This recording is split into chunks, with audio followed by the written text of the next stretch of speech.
Hello guys, ganito pala ang ginagawa nila para mag-set up ng water pump. Anyway, oh thank you. Look at my baby.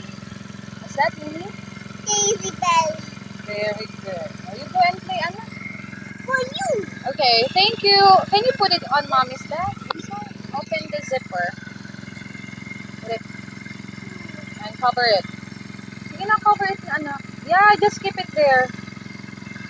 Zip it up. You take care of that. I need that. So, let me flip this. So, ganito ang ginagawa nila. Ang tawag dito is pagpapalo. Pagpapalo. I think it's Ilocano Iloco. Pero, they are putting the tube. Yan.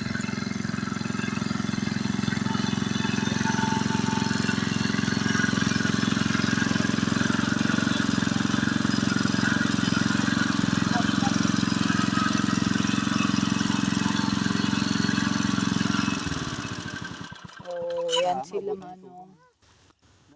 Wait for me. You stay away, anak. Stay away.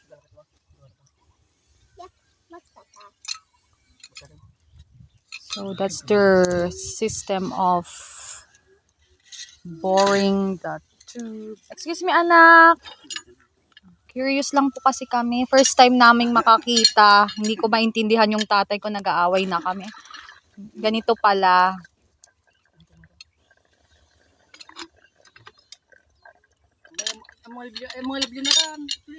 So that's the wrench.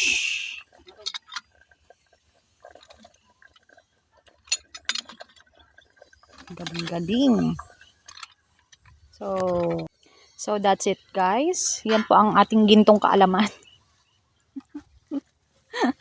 Lakas makakuya Kim. Gintong kaalaman. Mula sa tiny farmhouse. Minimalist. Gusto ko lang kasi yung simpleng buhay, yung tahimik. Ay, alam mo yun. God is so good all the time. So, kapit lang mga kapatid. Ang inyong pastora Janine. Malapit nang bumalik. Hinahawanap na ako ng mga ng mga friends ko. Asan ka na girl? Ganyan. Balikhataw na. Diba? Mga pusakal na recruit. Nagbabagong buhay ako dito. Kunwari, pabo. Ganun. Wait lang. Nagkukunwari akong pabo. Pero they know, eagle tayo Eagle. Alpha. Anyways, bye.